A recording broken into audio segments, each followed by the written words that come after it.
Good morning, everyone.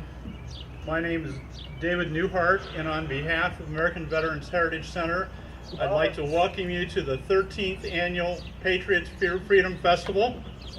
I'd ask that you all silence your cell phones, please. And we're going to have the Sons of the Union Veterans, Camp William T. Sherman, camp number 93, present the colors. We'll ask that you stand during the presentation of the colors, to be followed by the national anthem and the Pledge of Allegiance. Color Guard, present colors. Color Guard, shoulder, arms, forward, march.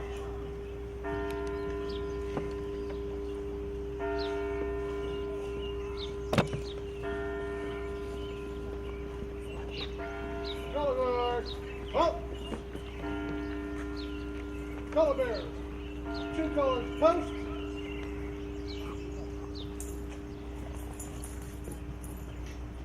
About face.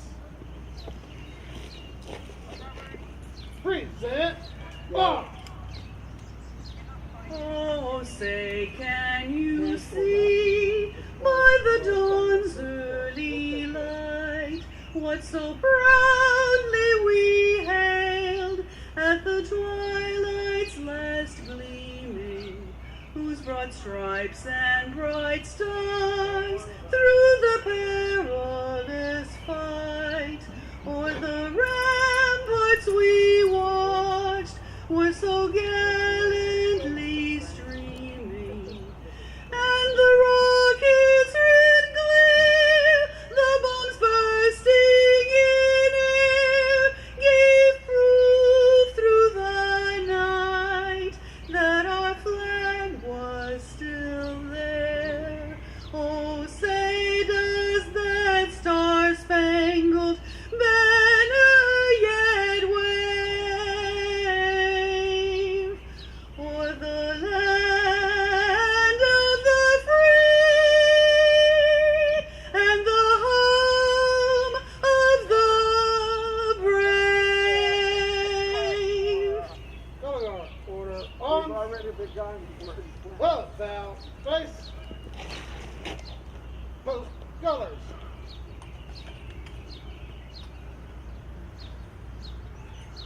Color bearers, about face. Forward march. Oh. Color Guard, about face. About face. Forward march. I'd now like you to join with me in the Pledge of Allegiance. I pledge allegiance to the flag of the United States of America and to the republic for which it stands, one nation, under God, indivisible, with liberty and justice for all. Thank you. Thank Louise Samard for the great presentation of the Star Spangled Banners. Please be seated.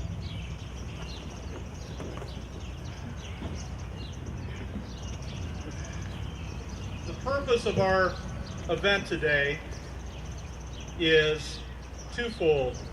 One is, as it is every year, to celebrate the accomplishments and contributions of our veterans to our country.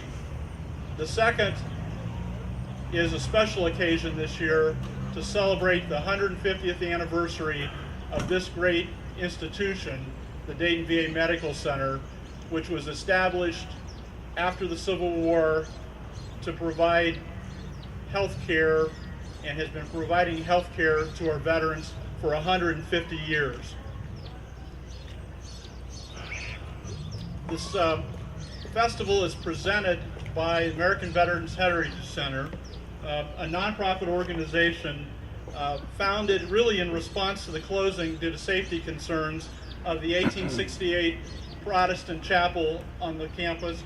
You can see the steeple just over the way. An historic building that has since been restored and returned to active use as an important part of this campus. Over the years, we've broadened our mission to do what we refer to as PIE, to preserve, inspire, and educate. That is to preserve the buildings, the heritage, and the history of the Dayton VA Medical Center campus and the legacy of our veterans, to inspire the community to support and serve our veterans, and to recognize the higher calling of public service, and to educate the youth and all of our community about the sacrifices made by our veterans and the vital resource, the compelling history, and the essential mission that is the Dayton VA Medical Center. And I'll just note that this campus in that 150 years, at one time in the late 1880s, there were almost 8,000 veterans living on this campus. And it just shows what that 150 years of history has been for our veterans. Now, one of the treats we have for you today is to introduce a number of our historic characters associated with the campus over the years. And they'll be introducing themselves as they come up. But I'd first like to introduce longtime home chaplain William Earnshaw to lead us in an invocation.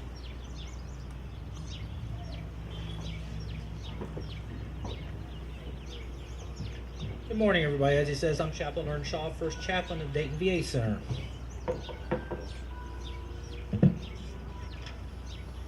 As chaplain of the Soldiers' Home, my mission is to minister to all those that live here without regard to religious preference. Along with spiritual services, I oversee vocational and temperance programs. I am also a veteran. During the War of the Rebellion, I was one of 2,400 ministers, priests, and rabbis who rendered service to the soldiers of the Union Army. Please join me in today's invocation. Great Commander, Heavenly Father, we praise you for the wonderful world you have made for us. Help us enjoy its beauty and to enjoy the benefits of life in the United States. Bless the healers at this medical center and the volunteers responsible for the Patriot Freedom Festival. Bless all who have served in the nation's armed forces. Protect from harm and danger those currently serving. Also bless all those who render honor and respect to our nation's war dead this Memorial Day weekend. Great Father, guide us by your loving hand and will be with us at all times. Amen.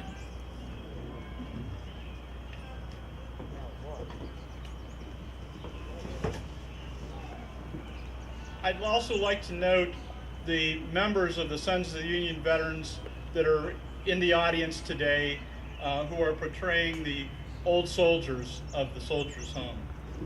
Now, our next speaker is not a historical personage, at least not yet, but he has the honor and the hard job of leading this facility into its second 150 years. I'd like to introduce VA Medical Center Director Glenn Costi.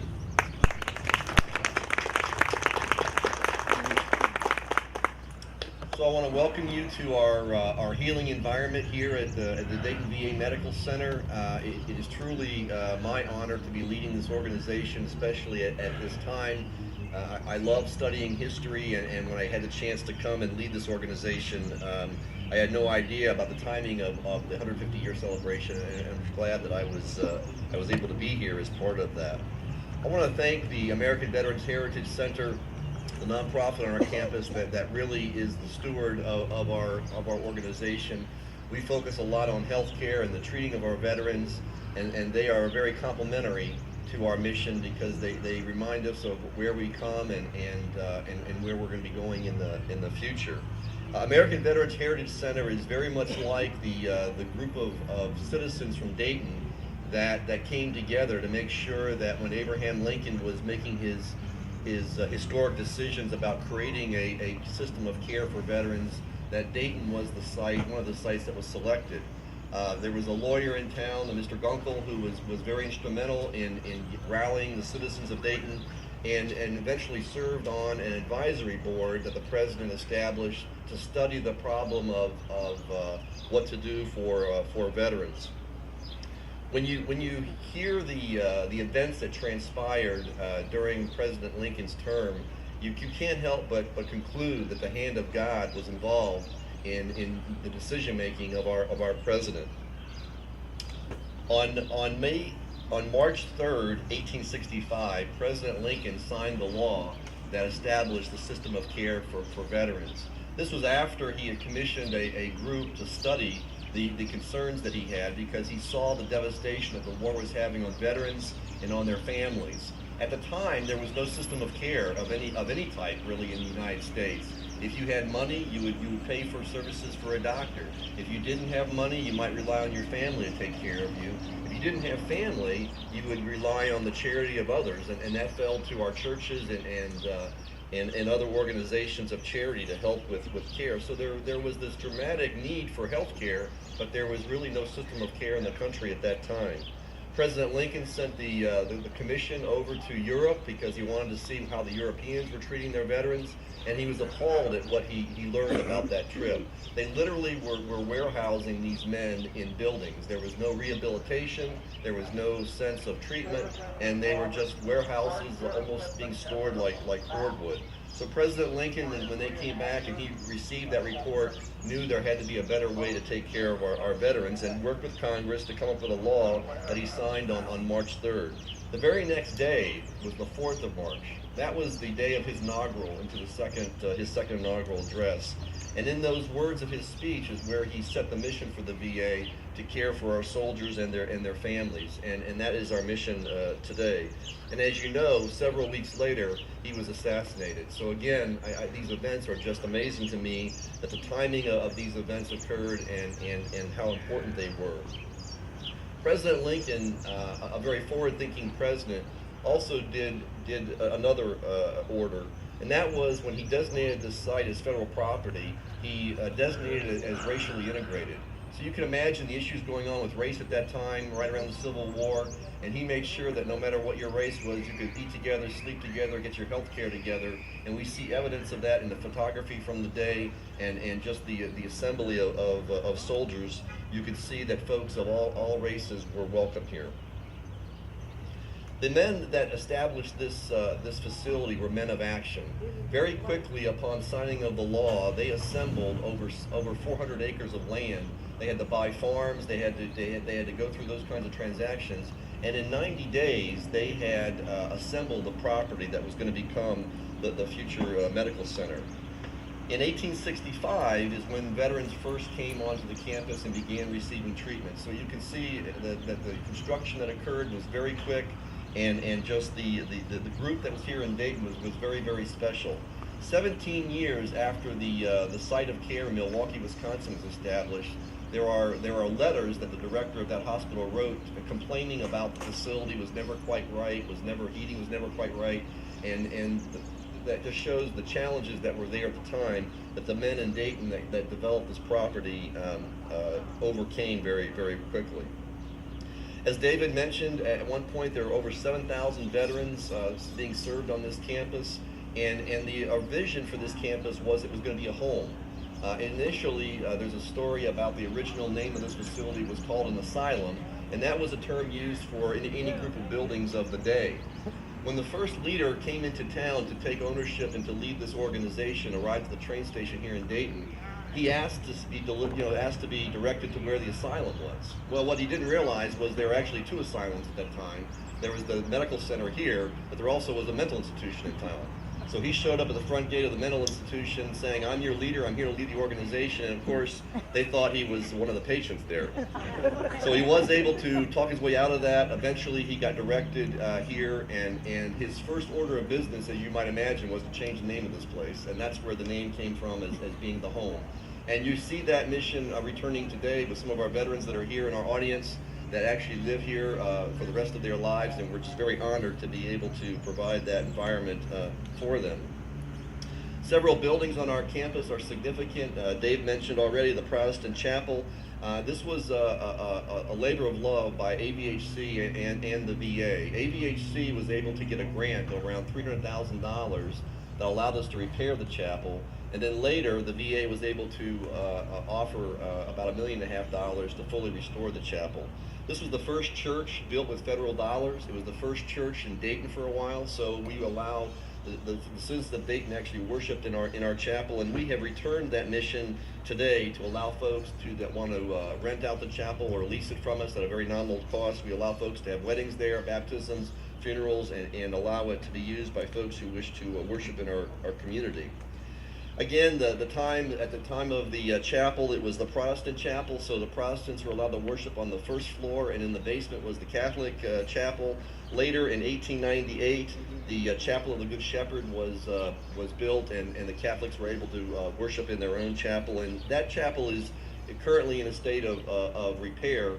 We don't allow folks to use it right now because of the structural issues of the building, but we are hopeful that, like the Protestant chapel, we'll be able to fully restore that at some point. This bandstand that we're standing on here today is historic as well. 1871, John Philip Sousa directed a band here at this location, and this was every evening there was music of some sort for our veterans, and then it's sort of in respect for the military order of the day. There would be a cannon fire, and that was a signal for lights out for our veterans. Finally, we are able to move into the future, as David talked about, for our next 150 years, and that is going to be as the site for the Department of Veterans Affairs History Center. We were selected this year to be the site for that archive. It will have two main buildings will be restored. We're beginning to repair the old headquarters building, and that will become the public part of the archive. That will be where we'll be have displays, we'll have lecture halls for education, and it'll be a place where veterans can record their oral histories as part of a Library of Congress project. Further to our north will be another building that will become the working archive. This is where the majority of the archive will be stored. There'll be a laboratory there. We can restore items, and we are very, very proud to have been selected by our former secretary and our current secretary to serve in that role. Currently, there is a board being formed in our community, very much like the board that brought the Dayton Medical Center here to raise money. We need to raise about $20 million to fully restore these two buildings. And then the VA, as part of the agreement that was signed, will staff the history office with about between 6 to 12 individuals. So that will be a very visible sign of our future, and it's just, I'm very proud to be leading during these times. I want to welcome you again to our medical center. Enjoy the day. Enjoy reliving the history of this campus. Thank you. Thank you, Glenn. And your comments about this being a home are particularly poignant for me because my great-grandfather spent the last few years of his life here and is buried in the National Cemetery. He was a Civil War veteran. Well, an event like this can't proceed without funding. It takes money, and we're very, very lucky and grateful for the financial support we've gotten for the event today, in particular from two organizations, the Raymond J. France VFW Post 657 and the Veterans of Foreign Wars Ohio Charities. And I'd like to ask Dan Faulkner to come up and accept on behalf of the VFW these certificates of our appreciation. Dan is the state judge advocate of the Department of Ohio Veterans of Foreign Wars. Thank you, Dan. Thank you. It's our pleasure.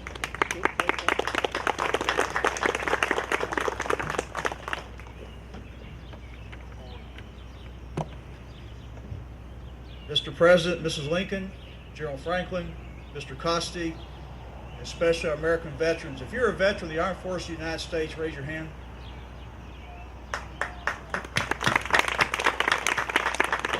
On behalf of the State Commander, Veterans of Foreign Wars Department of Ohio, thank you for your service.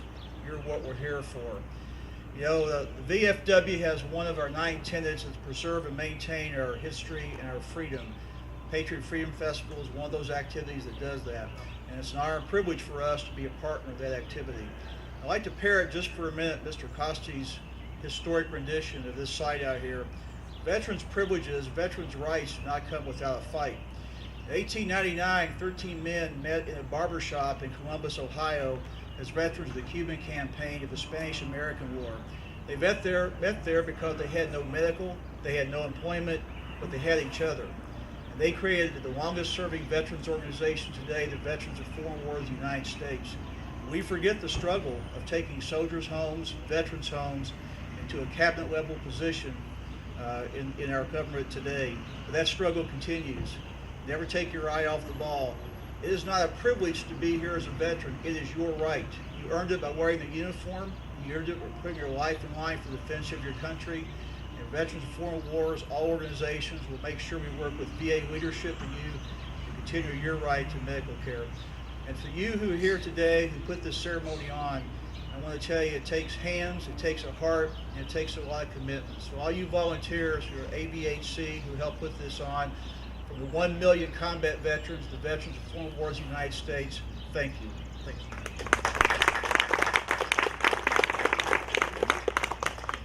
Thank you, Dan.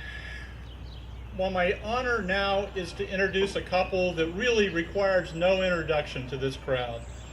So with that, I'll just bring up President and Mrs. Mary Todd Lincoln.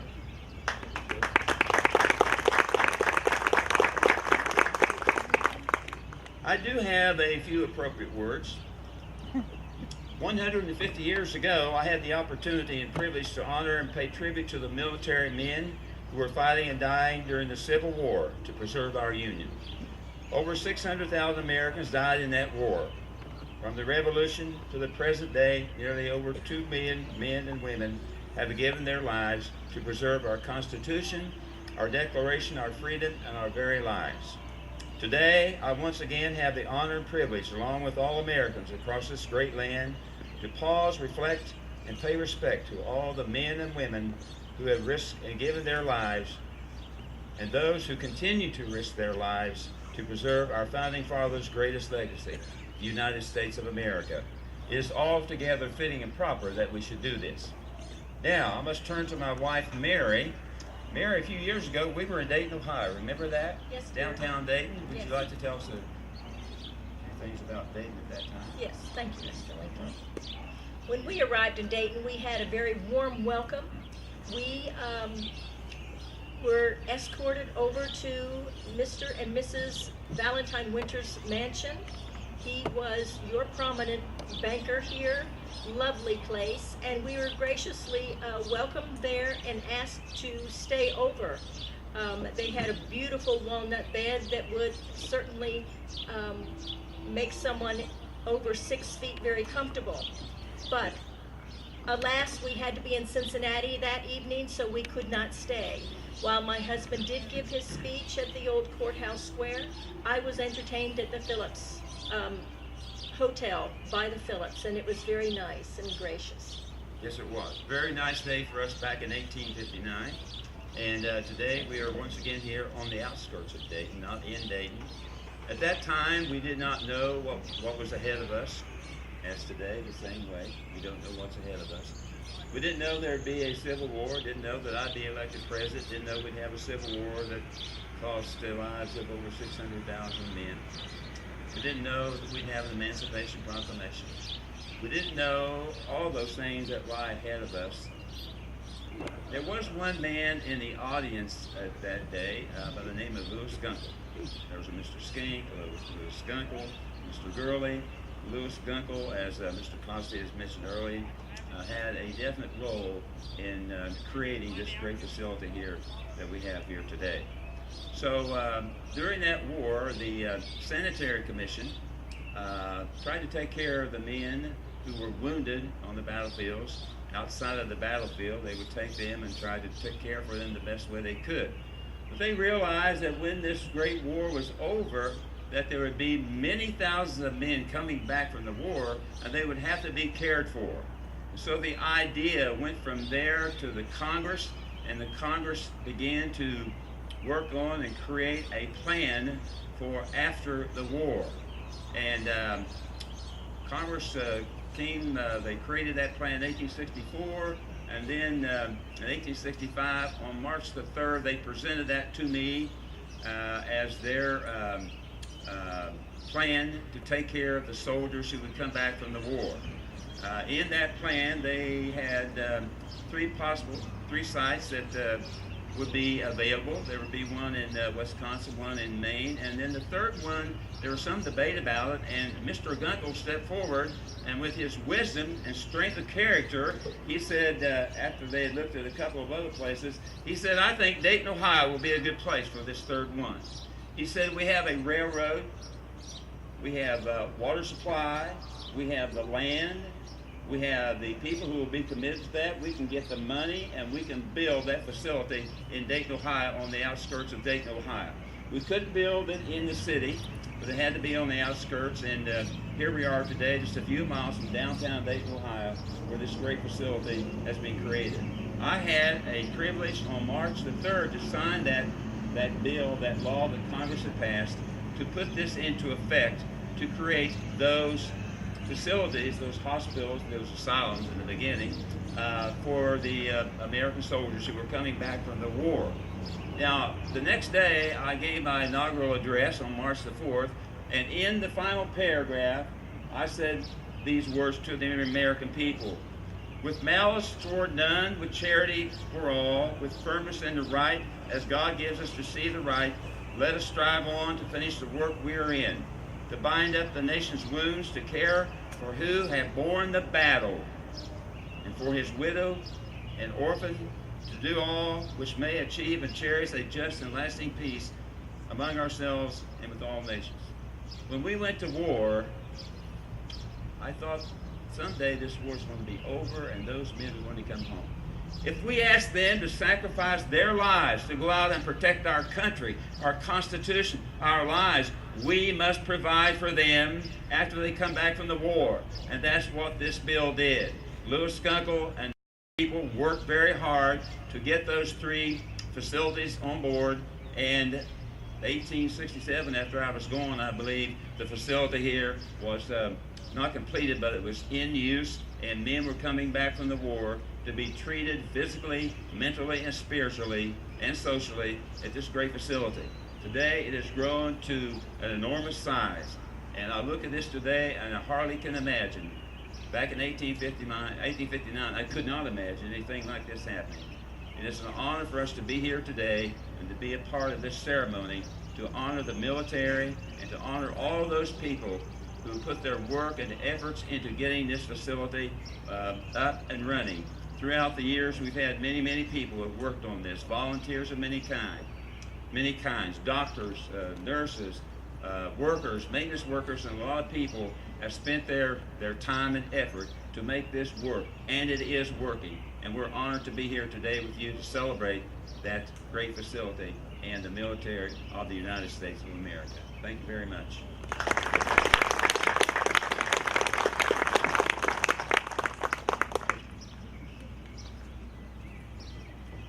And thank you, Mr. President. It's an incredibly great honor to have you back here in Dayton and with us today.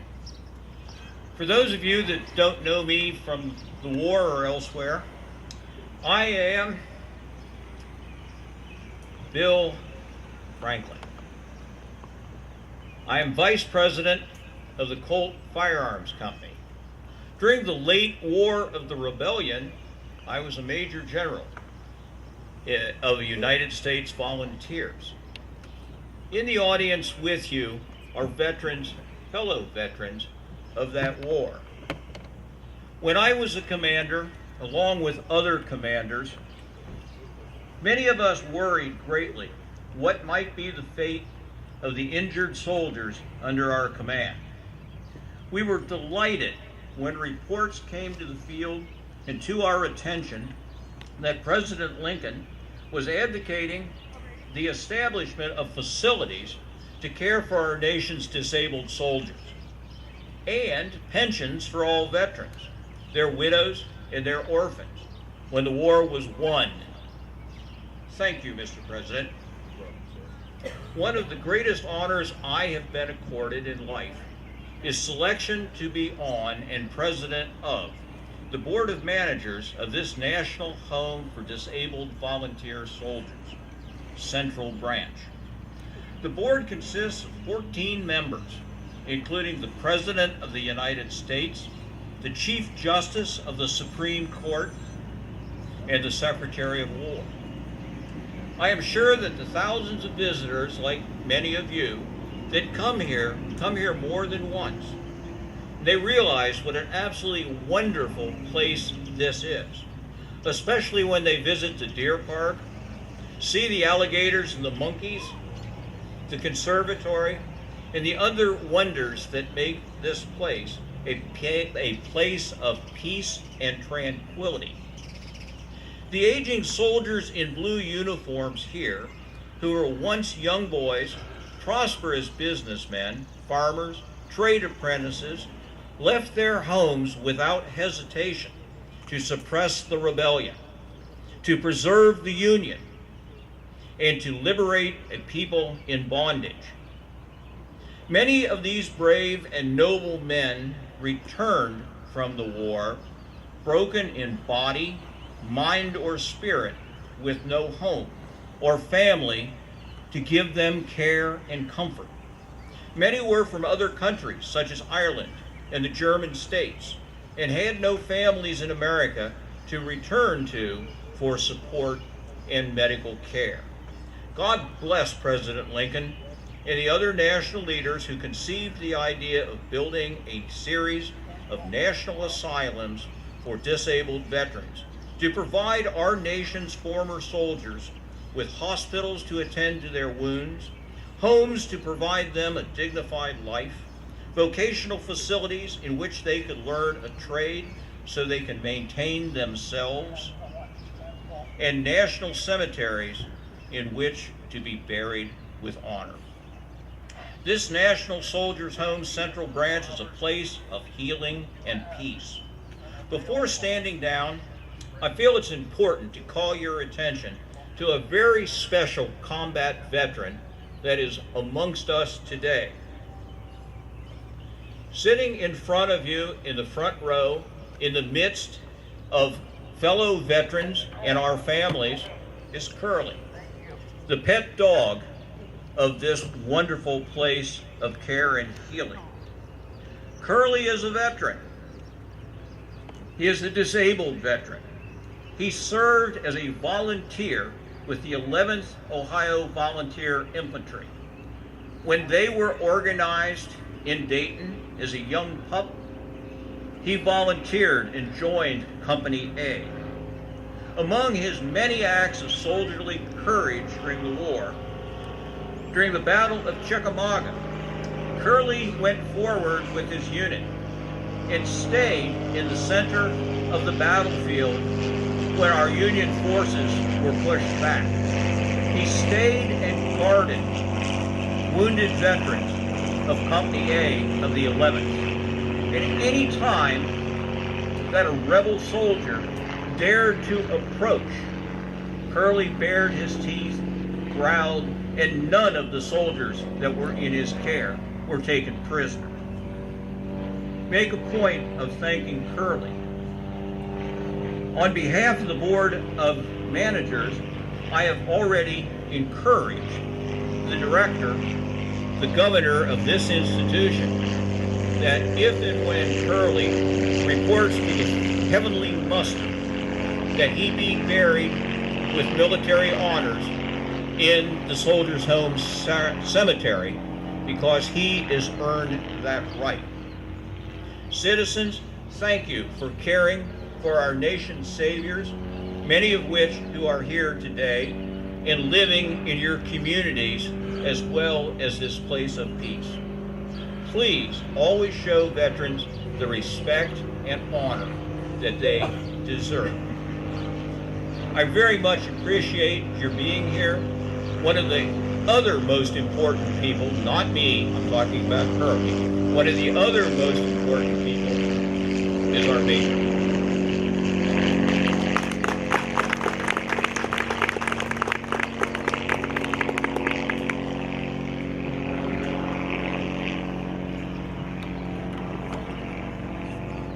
Good morning and welcome. My name is Emma Lloyd Miller.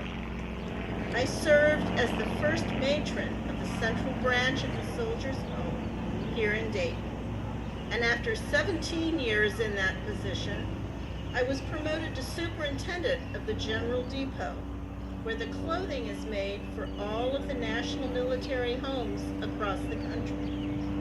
People often refer to me as the little mother of the soldiers, and where I am extremely fond of the disabled soldiers we strive to care for, educate, and guide into a vocation, I'm not particularly fond of the reference to little, even though I am short of stature. My early married years found my husband Joseph and I traveling from Pennsylvania bound for St. Louis, where he and his father were to open a second locomotive shop. But alas, we made it only as far as Chicago. Joseph's parents succumbed suddenly to an epidemic of cholera, and our journey ended there where my first son, Joseph, was born. Soon after the breaking out of the War of the Rebellion, or the Civil War as it has come to be known, I was left a widow with 3 children living in Cleveland. There I sought comfort and solace, serving in the United States Sanitary Commission, an organization of Northern women providing supplies, support, and services to our boys in blue. After the war, I was selected by the military authorities to accompany 17 men from Cleveland to the state's Soldiers' Home, established in 1865 at Camp Chase near Columbus, where I was appointed matron of the hospital. When the U.S. government created the National Asylum for Disabled Volunteer Soldiers, later named Home, in March of 1867, it took over the facility in Columbus until the permanent home here in Dayton was selected. And I moved here along with some 450 veterans and staff, among them Chaplain Earnshaw. My responsibilities here were many, including managing the laundry for all the shops and ministering to the soldiers in the hospital ward. When queried by the committee regarding management of the Soldiers' Home, I remember their being impressed with the quality of the socks we made, and at a profit, no less. Managing the restaurant and storefront hotel businesses sometimes proved challenging. We accommodated some 100,000 visitors at this facility by the mid-1870s, mostly during the summer months, as it has become a most popular travel destination. I enjoy visiting the soldiers' families, meeting their children, offering care during illnesses, and assisting others when a hardship comes upon them. The soldiers ease my traveling about the campus by building a special one-horse cart, especially for me. As superintendent of the general depot of the home, it is my responsibility to see that the very best quality of supplies and materials are used in creating the uniforms and other clothing for our brave soldiers to be distributed to the branches. Much of my materials come from the quartermaster, but if they did not meet up to my standard, I purchased cloth and other items locally. I had the latest machinery installed for the cutting of the cloth and inspected the work at every stage. I was so very honored when a special act of Congress allowed me to wear a little bronze button normally reserved only for veterans of the Civil War. They told me it was for my devotion to the soldiers.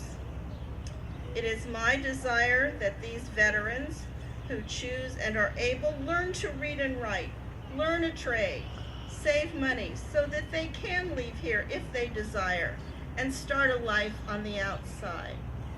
For those who are unable and choose to stay here, it is my goal to see that they receive all of the comforts of home. It is also my hope that upon my passing, I will have the honor of being buried in the officers section of this grand home cemetery with the soldiers for whom I care so deeply. God bless these brave men for their service to our country.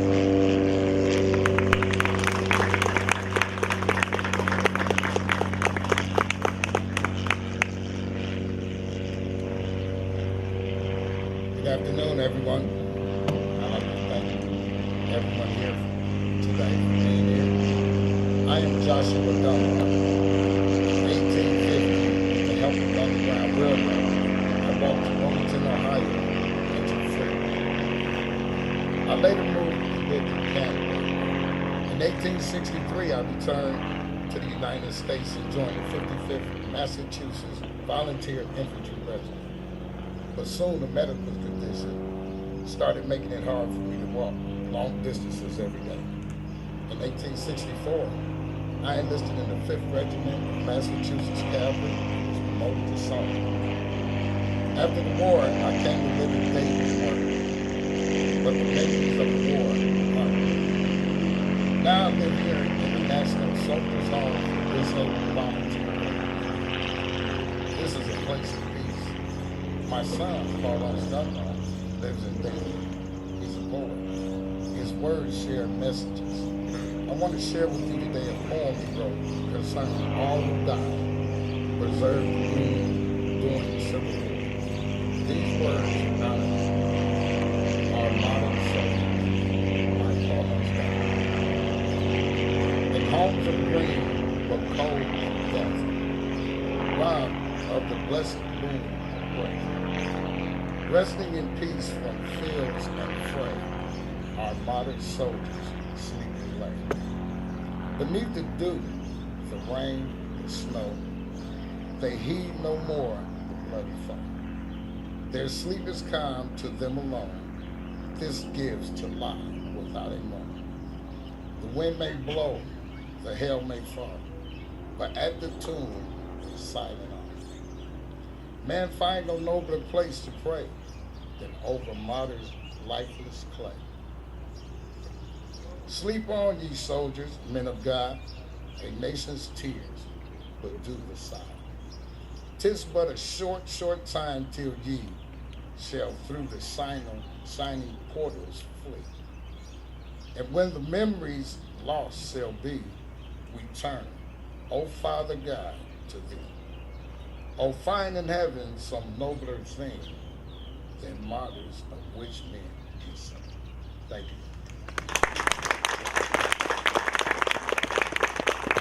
Thank you to all the historical characters who gave us their histories.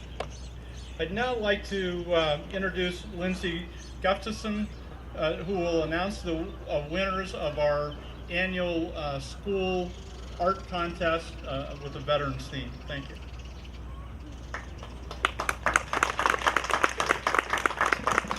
Thank you, and I'm filling in for my friend Bridget Fetterspiel, who normally does this. We're going to start off with the K through 2 awards with honorable mention, Lurjen Cochran.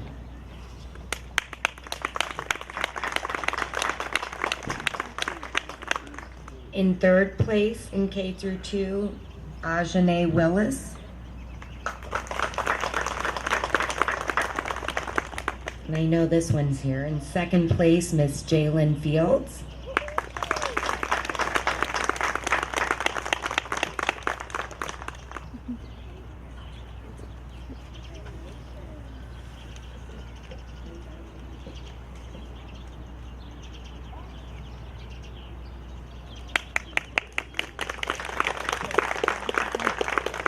And in 1st place, K through 2, Chrisanne Jordan.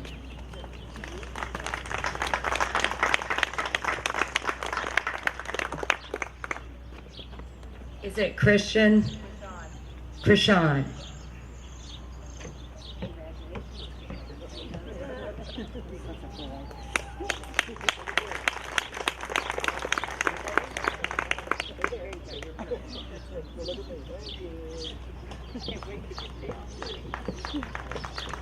And in the 3rd through 5th grade category, in 3rd place, Autumn Thomas.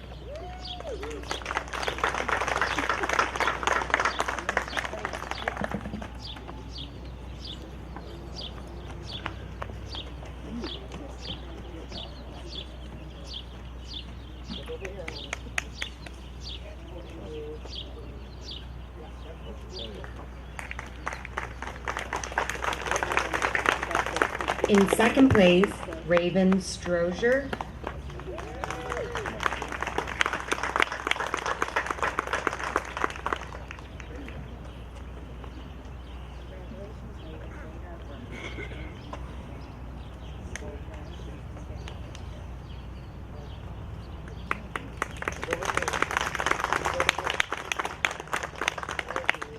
And in first place, 3rd through 5th grade, Kylena Daughtry.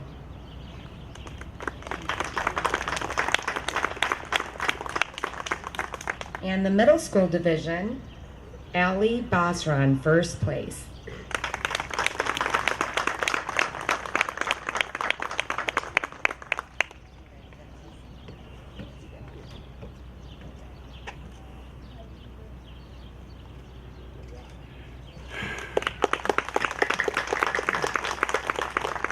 High school category, honorable mention, Clara Bement.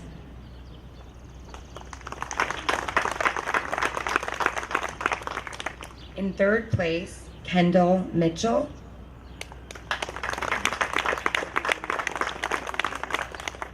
In 2nd place, Atlantis Ruffin. And I know this first place is here, Miss Sarah Arnett.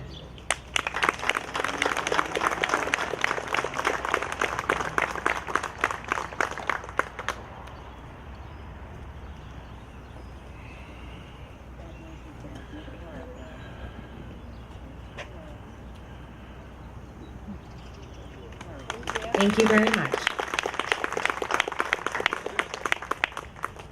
Thank you, Lindsay. And thanks for all the participants in the art contest. I'd now like everyone to rise for the benediction and for the retiring of the colors. Chaplain Earnshaw, will you please?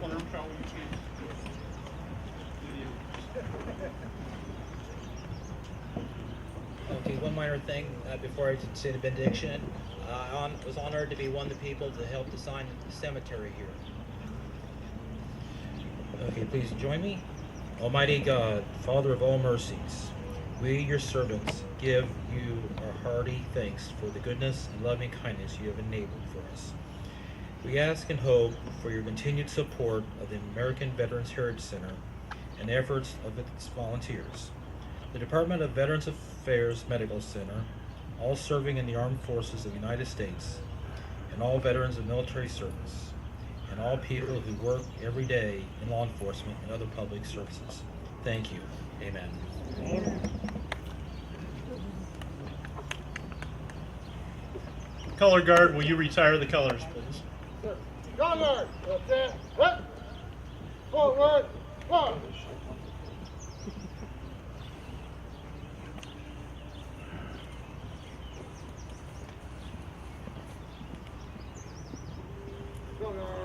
Well, color bearers, retrieve colors.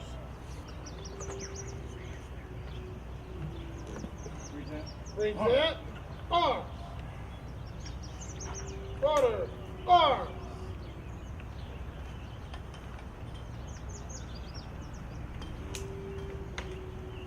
About face. Forward march. Color bearers, halt, riflemen, about face, forward, march.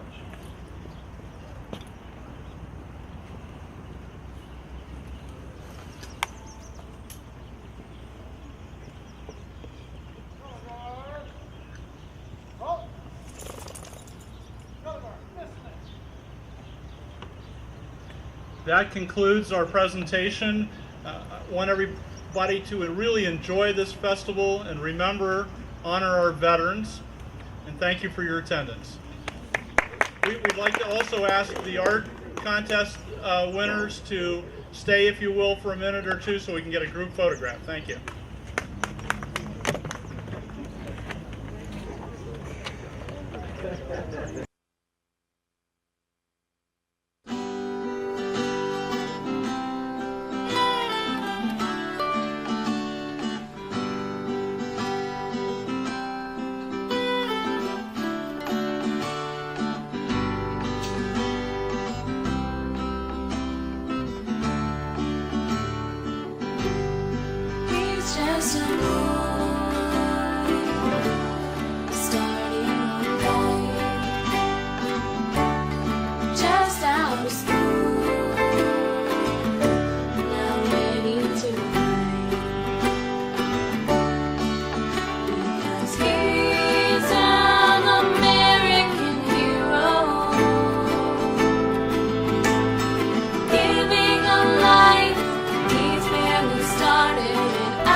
Chris Carr from Troop 68, and we're here at Dayton Cemetery setting up flags. It's a great day for Memorial Day weekend.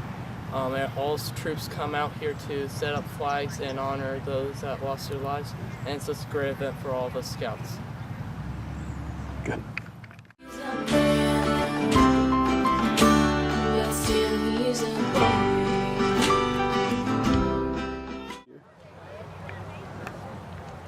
We're good. My name is Chris Seibert. This is my wife Carrie. This is my son Alex, or Nick, and my other son Alex. That's great. That's great. We're out here celebrating Memorial Day and paying tribute to our veterans who served in wars and also served in the military. Same reason. That's what we're out here, supporting the Scouts and helping our veterans with flags on their graves for serving.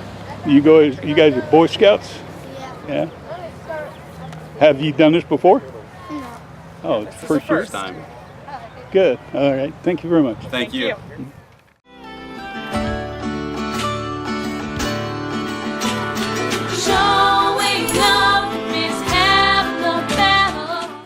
Okay, now.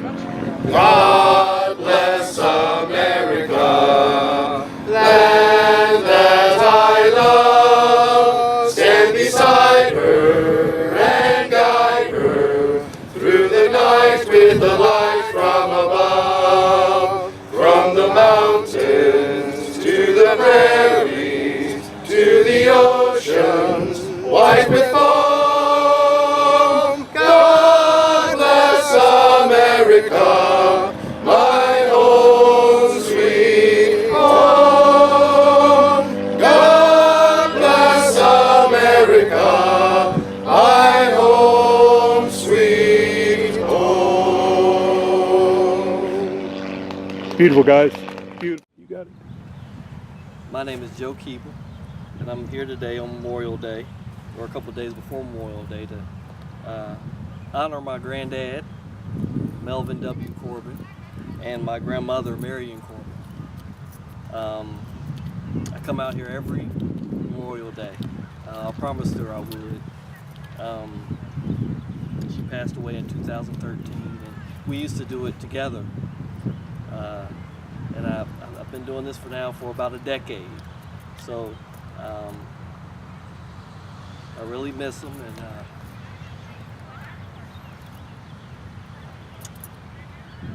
just one of those things. Thank you. Good.